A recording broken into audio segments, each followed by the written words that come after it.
Ladies and gentlemen, please welcome to the stage General Manager, BlackHat, Trey Ford.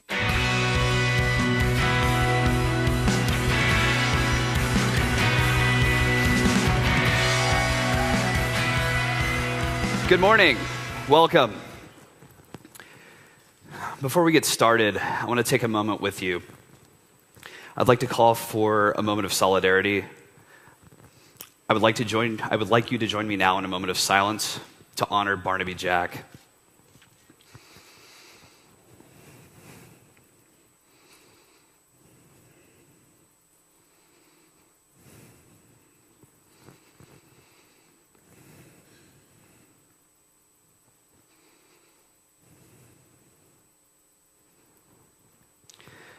BlackHat remains focused on the community. We love you guys, and that is why we're here. We know that Barnaby would be proud of the amazing work we're going to showcase this year. And with that, BlackHat is proud of what you've done and to share this with you this year. Sorry for the start with a somber note. We're actually very excited about the show this year. There's just a lot of emotion in the room. Our next speaker really does not need any kind of an introduction. I think we're all very excited to hear from the General. The time for this conversation to happen is now. BlackHat is the place for this conversation. Something we need to keep in mind is this notion that we've been nursing of a balance between security and privacy, and whether the two can coexist, and if so, how that would work. We reached out to the community. We collected questions from the BlackHat Review Board, from select members of the community. We sent those out and surveyed with you. You got that information back to us. We shared that with the General. I believe that our communities are deeply linked, the security community, the intelligence community, and I think it's time for the General to come set some facts straight. The conversation cannot continue effectively without getting some insight, some perspective, some clarity on the facts. Yeah, I think I've never sensed this level of tension or apprehension in the community since, I would say, I don't know how many people here were around for the crypto wars in the late 90s, right? I mean, that was a pretty stressful time. And that pales in comparison to what's going on now. That was, how do we export math? How do we control cryptography, the Clipper chip? You know, the government might want to listen into our phone calls. How times have changed. So I think a lot of us are wondering, like, well, what comes next, right? We're now starting to face these issues that was only been hinted at. And rumor has it that the General's a pretty busy guy, and I think it would have been easy for him to sort of duck out and not come speak to us, you know, go to a meeting. But instead, he's coming here to speak with us, not because he has to, but because he wants to. And I think that really speaks toward his integrity and his interest in engaging with us and with the community. And you know, last year, I'd been trying to get a director of NSA to speak at DEF CON for as long as I've been doing DEF CON. And finally, one came to DEF CON last year, General Alexander.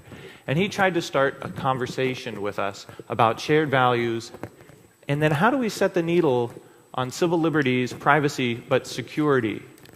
And it's never going to be a static needle. This needle is going to move around, but how do we set it?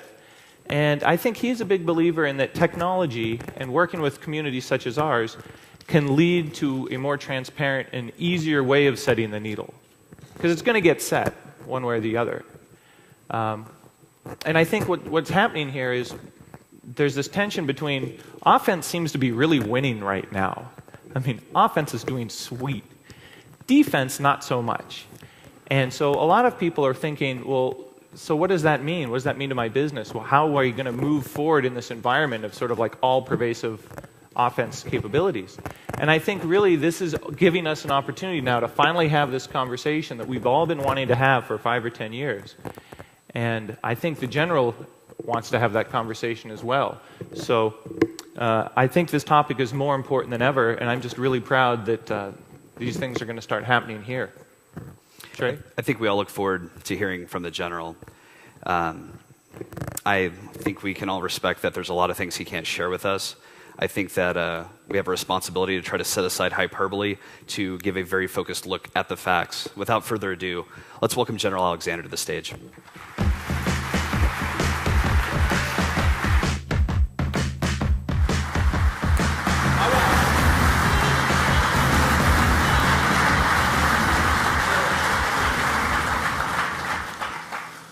Well, Trey and Jeff, thanks for that introduction. I think what they said to start out with is the reason I'm here. This is the technical foundation for our world's communications, you folks right here. And the issue that stands before us today is one of what do we do next? How do we start this discussion on defending our nation and protecting our civil liberties and privacy?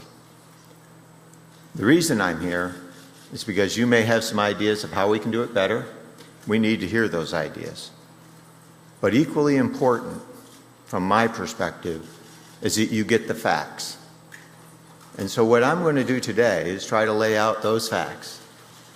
Now, as Trey or Jeff said, there are good reasons why some of this is classified and why some of it is stuff that we just don't put out there. And the big reason from my perspective is because terrorists use our communications. They live among us.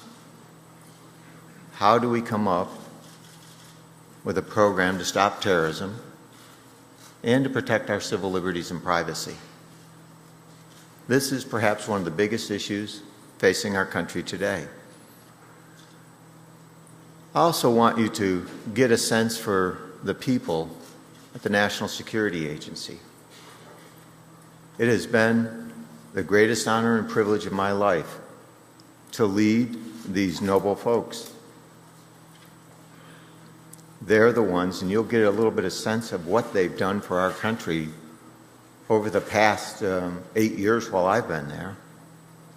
And their reputation is tarnished because all the facts aren't on the table. But you can help us articulate the facts properly. I will answer every question to the fullest extent possible. And I promise you the truth. What we know, what we're doing, and what I cannot tell you because we don't want to jeopardize our future defense. What we're going to do in this briefing is give you the facts on these programs, the business record, FISA, on FAA 702, on what we've done to stop terrorist attacks, address some of the problems that we see out there with inaccurate statements, and talk about where do we go from here. That's where you come in. We need to hear from you because the tools and the things we use are very much the same as the tools that many of you use in securing networks. The difference, in part, is the oversight and the compliance that we have in these programs. That part is missing in much of the discussion. I believe it's important for you to hear that, for you to understand what these people have to do in order to do their job to defend this nation, and the oversight regime that we have with the courts, with Congress, and with the administration. I think you need to understand that to get the full understanding of what we do and what we do not do. I think it's important to also step back. Let's go back to the beginning. How did we get here? And normally, being a general, I would say, next slide, but they gave me a device. And they said, figure it out. It says Q. I thought that would be clue. Okay. So, there we go. Let's go back to 1993, the World Trade Center. It goes pretty quickly. Khobar Towers, the East Africa Embassy bombings, the USS Cole, 9/11.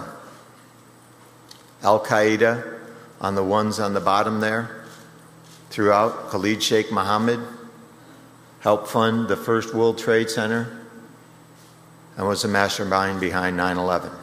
We became a nation transformed. The intelligence community, according to the 9/11 Commission, failed to connect the dots. What do I mean by that? What do I mean by failed to connect the dots? We had intercepts of one of the 9/11 hijackers, Midar, from Yemen. We didn't know because we didn't have the tools and the capabilities to see that he was actually in California. We couldn't provide the right tip or information that connected that foreign dot to a domestic plot.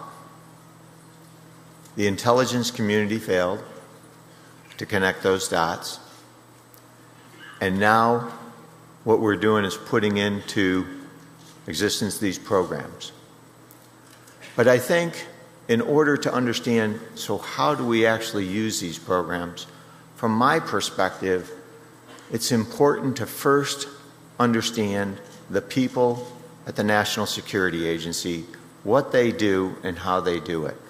So from my perspective, the best first thing is to step back and say, what did they do during this time period? What are they doing? And so our job is defending this country, saving lives, supporting our troops in combat. And when you think about our soldiers, sailors, airmen, and Marine that were in Iraq and in Afghanistan, it is our responsibility, along with the rest of the intelligence community, to provide the information that they need to survive, to go after the enemy. What you see on this slide is one of those tools that we brought to bear. This is a technical tool. What's not shown on the slide is the thousands of NSA personnel who volunteered to go forward. Over 6,000 NSA employees have gone to Afghanistan and Iraq. 20 of those cryptologists paid the ultimate price to ensure our troops had the intelligence they need. That's a noble purpose. That's what these people do. And you can see the impact. And for me, it was an honor and privilege to work with these folks. The time and the effort that they spent. Our discussions with General Dave Petraeus, General Stan McChrystal, Ray Odierno, Lloyd Austin, and Admiral Bill Craven. Our job was to provide that intelligence that they need and the timeliness that they needed it to help them go after the adversary. And you can see the significant drop that occurred as we implemented those capabilities in Iraq and our troops went forward.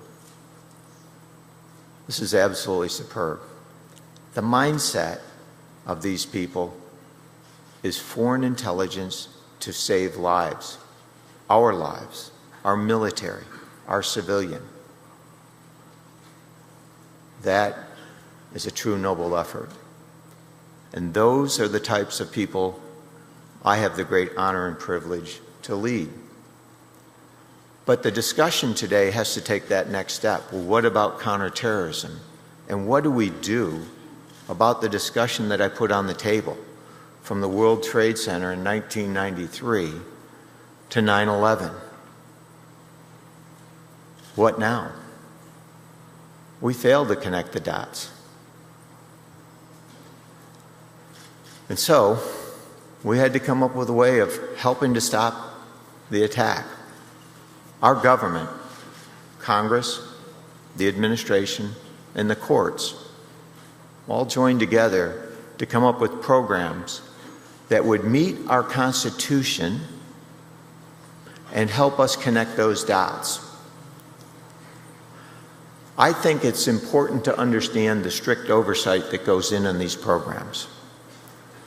Because the assumption is that people are out there just wheeling and dealing.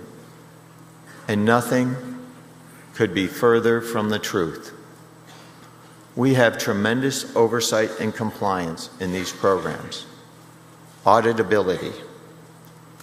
And for many of you with a technical background that work net flow and other things like that, you know that we can audit the actions of our people, 100% in this case, and we do that. But this information and the way our country has put it together is something that we should also put forward as an example for the rest of the world. Because what comes out is we're collecting everything. That is not true. What we're doing is for foreign intelligence purposes to go after counterterrorism, counterproliferation, cyber attacks. And it's focused. And if you think about net flow and the amount of information, you couldn't afford or don't want to collect everything. It makes your analysis harder. If your intent is to go after terrorists, how do you do that? And so there are two programs that we have here. A metadata program, one that helps us connect the dots in the least intrusive way that we can, and the FAA 702 or Section 702 authority, which allows us to go after content. I'm going to go into each of these in detail. But I wanted to put out one thing that's important. Industry just doesn't dump stuff to us and say, hey, here's some interesting facts. They are compelled by a court order to comply. They are compelled by a court order to comply, where all three branches of our government have come together. Think about the lawful intercept program that we have here. I think this is a standard for other countries because we have the court overseeing it, we have Congress overseeing it, and we have the administration, and I'll go into all the different parts of the administration that oversees that.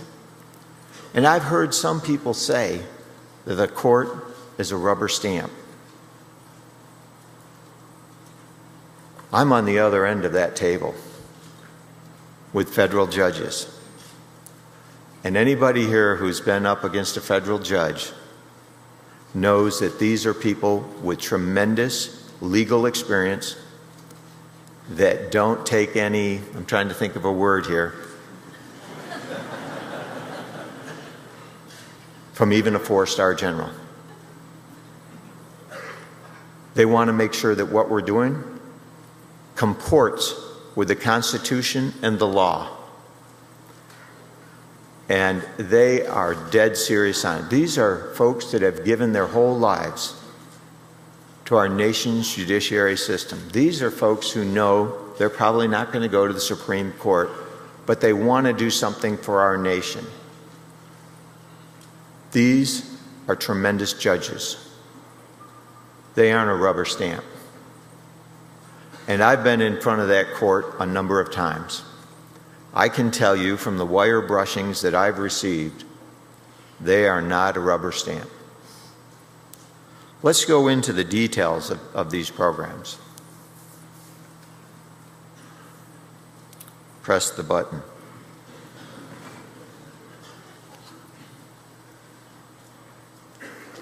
I thought it would be important to give you a picture of what our analysts actually see.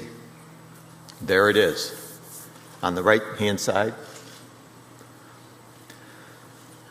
This is for counterterrorism purposes, a program that is designed to go after communications of foreign terrorist organizations to help us connect those dots from a foreign actor to someone who may be in the United States trying to do us harm.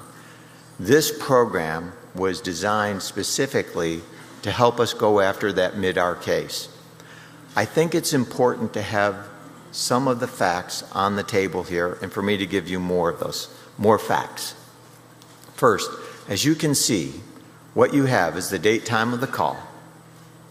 the calling number, and the called number, the duration of the call. And we also put in the origin of the metadata, and you can see it says business record FISA, just as another case, because our analysts who work this, that's a flag for them that says, heads up, this is important court data. This does not include the content of communications. This does not include your phone calls or mine, your emails nor mine, your SMS messages. There is no content. There are no names in the database, no address, no credit card numbers, and no locational information is used. Let me give you an example of how this was important, how the foreign intelligence agencies like CIA and NSA work with FBI to help stop terrorist activities. And this actually was given out publicly on Bahaa Nasr, a terrorist who was in California. We had an intercept of a communication in Somalia, a phone number of a person talking about terrorist activities. And that phone number, based on what they were talking about, allowed us to look into the database. What does that mean? The database is like a lockbox. The controls that go on this database are greater than any data repository in government, and the oversight is the same. To get a number approved, there are only 22 people at NSA that can approve that number. They have to prove that that meets a standard set by the court, that this has that counterterrorism nexus with Al-Qaeda related groups. Then and only then is that number added to a list that can be queried. Only those numbers on that list can be queried into that database. If you mistype a number, the database will reject it because it has to be on that list. Only 35 analysts at NSA are authorized to run queries. They have to go through 3 separate different training regimen and pass tests to actually do queries into that database. In 2012, there were less than 300 numbers approved, bless you, approved for queries. Less than 300 numbers. Those queries resulted in 12 reports to the FBI.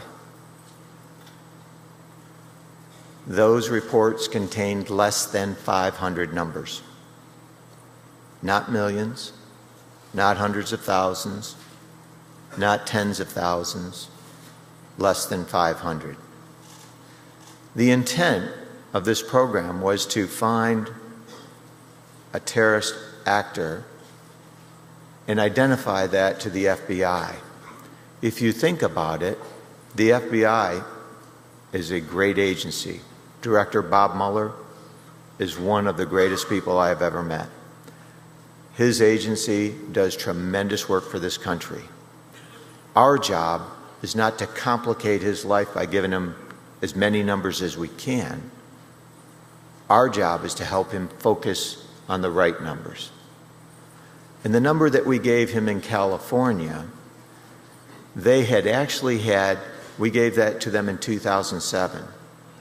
In 2004, they had run an investigation on that individual, but did not have enough information to open up a full field investigation. So they closed that investigation down. In 2007, with the number we gave them, they had enough information.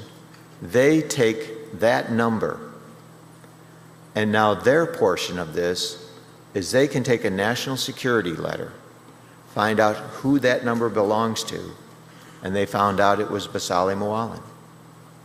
They can then, with probable cause, get a warrant. NSA only has the fact of a number. FBI can take that, see where it connects to, use national security letter and the legal authorities given to them to take the next step. That resulted in the capture of Bazali Mwalin for material support to terrorism and several co-conspirators. The other program that I would like to talk to is the one we refer to sometimes as PRISM, but PRISM is part of it. It's the FAA 702 authority. This is for foreign intelligence purposes. This is content. This is not targeting U.S. persons. This is targeting threats overseas. This is our lawful intercept program, which is analogous to many other countries around the world. They compel service providers to provide information just as we do. But I mentioned earlier, we have, I believe, a great standard when we look at the court, Congress, and the administration all looking at what we do on each of these. I should mention on the previous slide 100% auditability. So let me just go back to that. I didn't give you that part, and I promised I would, so I don't want you to think I left that out. 100% auditability. Well, that was quick. So maybe there is a no going back. So on this program, 100% auditability on every query that we make. And that is overseen by our Inspector General, our General Counsel. In 2009, in our discussions with the President, when he first came on board, we talked to him about these programs. And the issue was, how do we know the compliance is there and what more could we do? We stood up, working with the committees in Congress, a directorate of compliance. This directorate of compliance is headed by legal professionals and information specialists that can look at everything that we do in these programs and ensure they comport with the court orders. But we also have oversight from the Director of National Intelligence, General Counsel, and IG, from the Defense Department, from the Department of Justice, from the White House, from Congress, the Intel committees, and from the courts. Our people have to take courses and pass exams to use this data.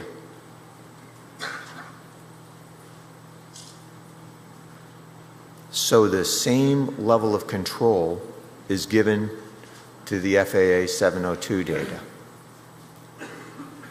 In fact, this is the one that at times people say they're listening to all our communications. That is not authorized under this. But the issue would be, for me standing up here, many are going to say, well, I hear what you're saying, but I don't trust that. Congress did a review of this program over a 4-year period, the Senate Select Committee on Intelligence. And over that 4-year period, they found no willful or knowledgeable violations of the law or the intent of the law in this program. More specifically, they found no one at NSA had ever gone outside the boundaries of what we've been given. That's the fact. What you're hearing, what you're seeing, what people are saying is, well, they could. The fact is, they don't. And if they did, our auditing tools would detect them, and they would be held accountable. And they know that from the courses that they take and the pledge that they've made to this nation. And they take that very seriously. Remember, their intent is not to go after our communications. Their intent is to find the terrorist that walks among us. How do we do that? So we have two programs that help us do that. One is on metadata, the least intrusive measure that we could figure out, and that's something that we should discuss, that allows us to hone in and give the FBI greater insights into these actors. And we have this content program, again audited, again our people that go through this have to go through these courses and pass those tests. There are allegations out there that they listen to all our emails. They do all these things. That's wrong. We don't. And if we did, we would be held accountable. 100% auditability on what we do here. At times, I look at that and say, is this too much? Our people say it's the right thing to do. The nation needs to know we're going to do the right thing. We comply with the court orders and do this exactly right. And if we make a mistake, we hold ourselves accountable and report it to everyone. I want to give you an example of what this means to us, what this means to our nation. I'm going to talk about the Zazi case, or the New York City subway bombing, because I think it's important for you to understand how these programs come together. NSA, our CIA, our foreign intelligence agencies, our allies have good ways to go after terrorists. One of those was an Al-Qaeda operative operating out of Pakistan. And we had insights to some of his communications and what he was doing. We took his name and through the 702 court compelled one of the service providers to give us the content of his communications, his email.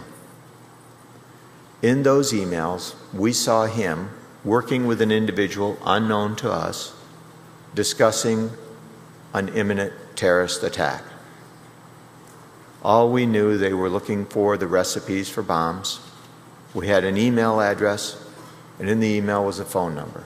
We didn't know if the phone number was US or overseas. We gave the email address to the FBI. Again, the FBI has legal authorities then to take that email address and find out whose address is this. And this was Najibullah Zazi, a terrorist in Colorado.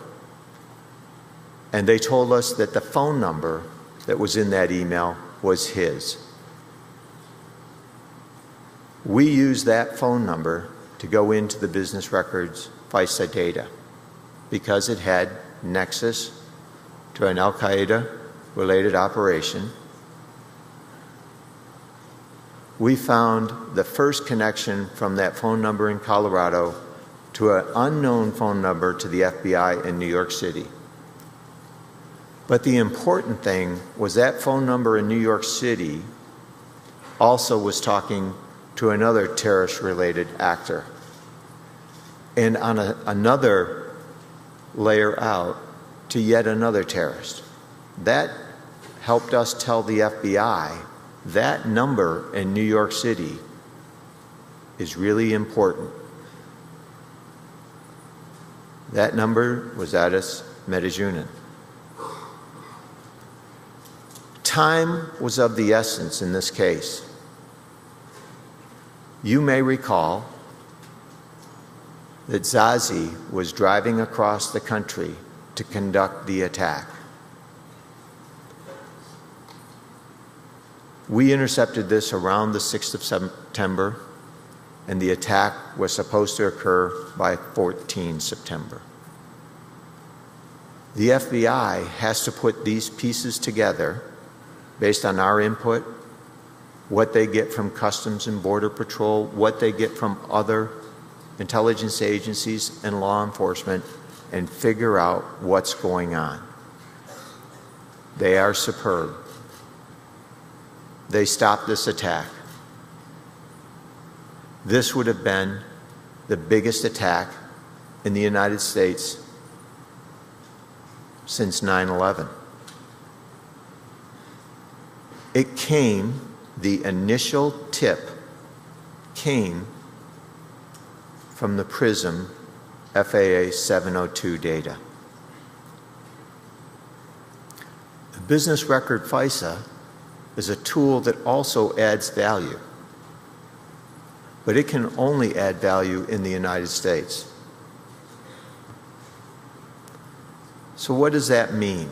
What have these capabilities done?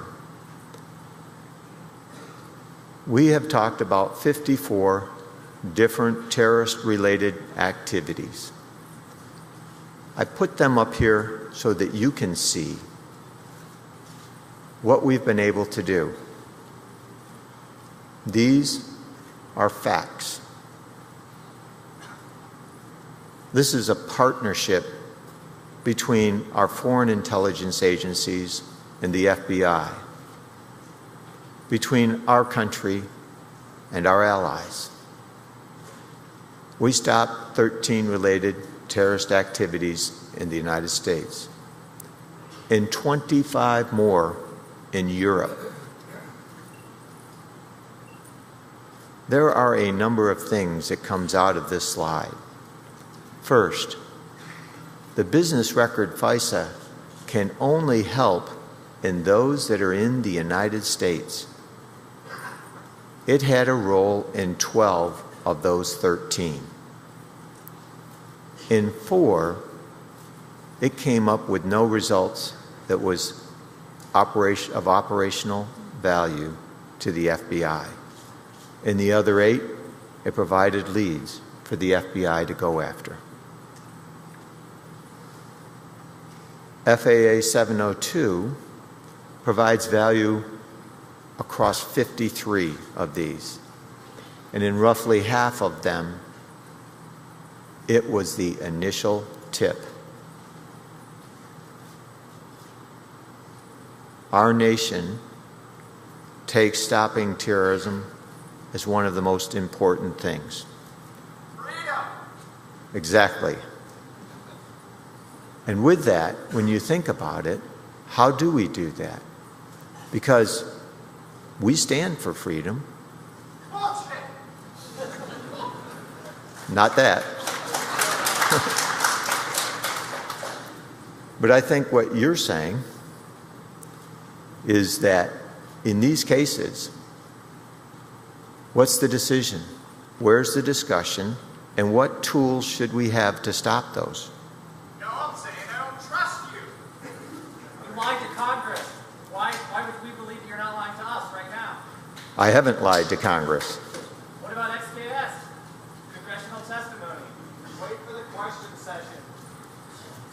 Thank you for that. But I do think this is important for us to have this discussion because, in my opinion, what you quickly believe is that which is written in the press without looking at the facts.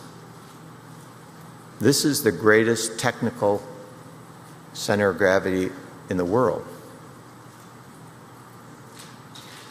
I ask that you all look at those facts. Check that out. Read the congressional testimony. Look at what we're talking about here because this is our nation's future. This is what we've done with these programs. And in my opinion, that's not bull. Those are facts. And what we see coming at our country is more of the same. So the question that we have with all of us, so what do we do? Let's begin that discussion. We ought to put the facts on the table and have that discussion so that people who are revealing information that can hurt the future of this country and our citizens, I believe that is irresponsible and will have significant damage to our country. How do we defend this country? That's the question. What you're asking us to do is to defend the country, and we take an oath to that Constitution, and we take that very seriously. It's not either or, it's both. And so here, if you want to be constructive and you want to help get this right, be part of that discussion. Put the facts on the table. That's what we need. You need to understand what we're trying to do to defend the country and protect civil liberties and privacy. On the business record FISA, 15 judges have approved that 34 times. Congress, the courts, and the administrations have looked at it. This morning, the Director of National Intelligence declassified some of those. Review that. See what we do in going after these. So with that, I'd like to open it up for questions.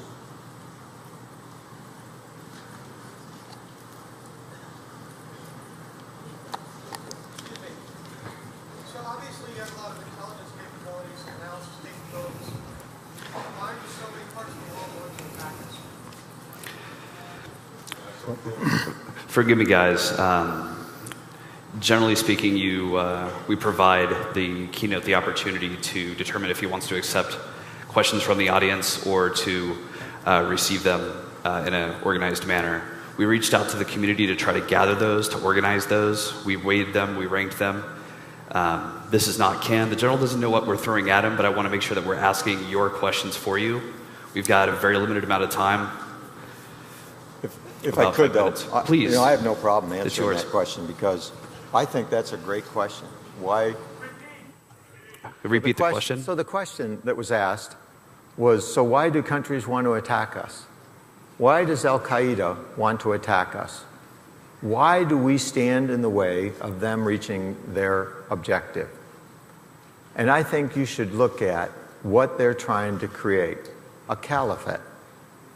They believe that the Middle East should be run under the Islamic law, Sharia form of law, and that everybody should comply with that form of law. And that we, the United States, working in the Middle East, have stood in their way. They want to attack us. They want to attack us because we're bombing them. Go ahead. So it is interesting that when you look at it, go back to the facts of '93, the World Trade Center, the coal. Look at the East Africa embassy bombings.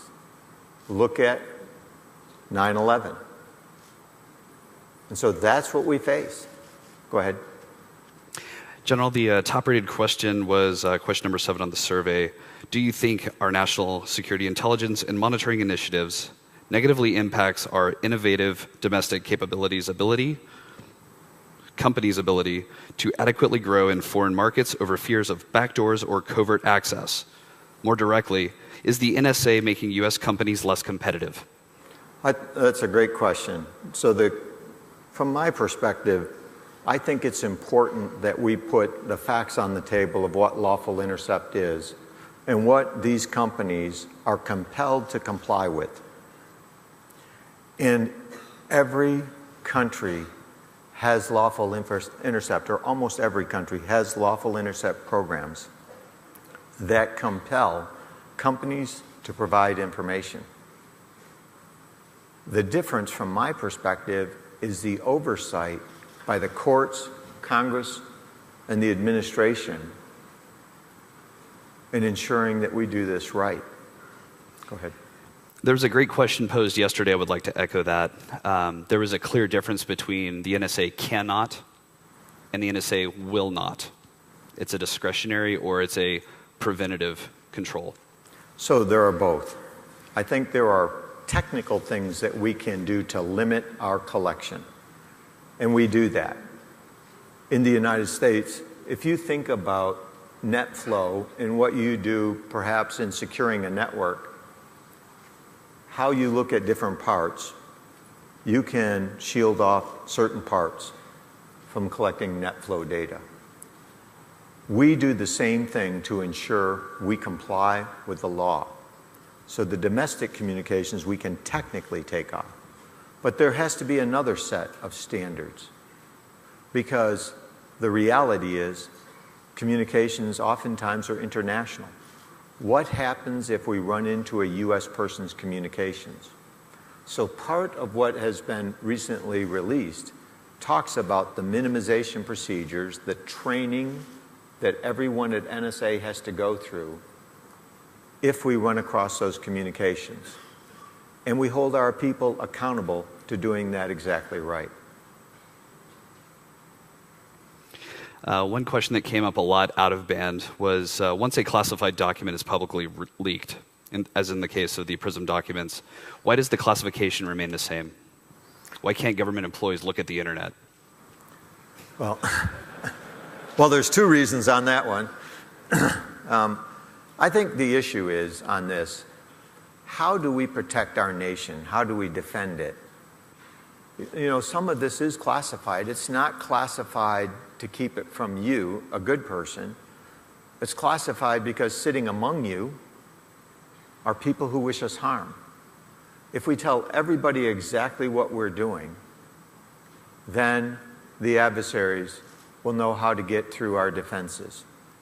That's why I believe that what has happened, the damage to our country, is significant and irreversible.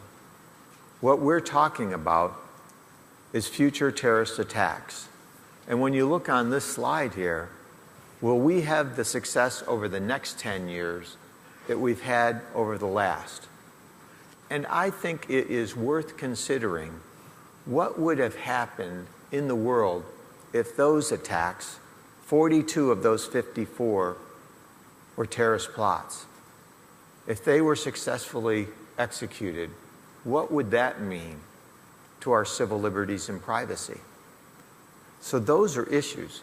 Now, why do we classify stuff? Thank you.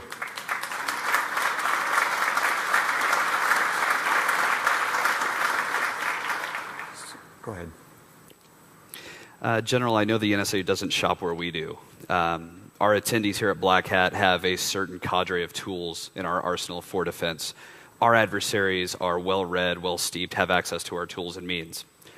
We appreciate the glimpse into what the NSA is doing, and I know you can't share more. But I would like you to speak to your position on whether or not these media leaks have affected the NSA. Well, it has. You know, and I think you can hear it from some of the comments that we've gotten here, the sporadic comments. You see, think about people who are willing to go forward to Iraq and Afghanistan to help ensure our soldiers, sailors, airmen, Marine, and the civilians get the intelligence that they need. I believe these are the most noble people that we have in this country. They are willing to put their lives on the line for their fellow soldiers and fellow Americans and other countries. And 20 of them lost their lives. And when you think about that, the issue is these same people who take that same oath to uphold and defend the Constitution are the ones that run these programs. And we get all these allegations of what they could be doing, but when people check, like the Intelligence Committee, they found 0 times that's happened. And that's no bullshit. Those are facts.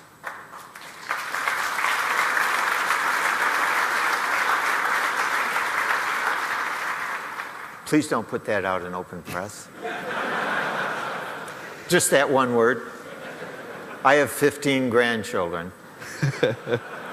All right, one more question before we break, General. In a moment, I'm going to talk to my mom and dad, and I just want to know, your people can't listen to me call my mom, right? That's correct. Okay. And now there's 2 parts to that. You, That's a yes or no question. and I think it's one. You're great. You know, I think here's the issue as you put that out there. One, we have technical controls to limit that, and then we have policy. So the technical is they can't. You know, I asked the same thing about my daughters. I have 4 daughters. Can I go and intercept their emails? No. Can you? And the reason you may be able to, but the technical limitations are in there. Now, people who try to circumvent that, there's also 100% auditing.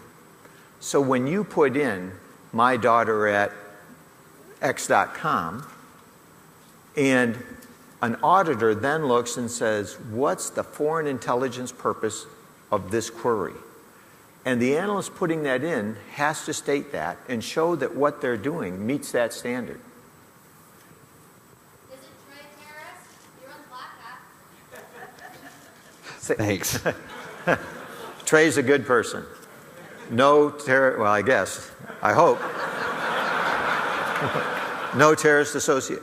So the issue really becomes the issue that I would ask you to look at. And all of those that find what we're doing that should be limited more, my comment is help us defend the country and come up with a better solution. You're the greatest gathering of technical talent anywhere in the world. If we can make this better, the whole reason I came here was to ask you to help us make it better. And if you disagree with what we're doing, then you should help twice as much. Read the Constitution. I have. You should too.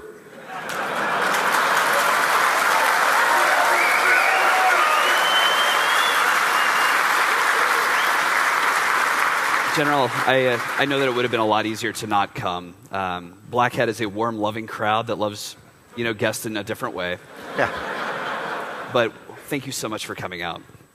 Thank you.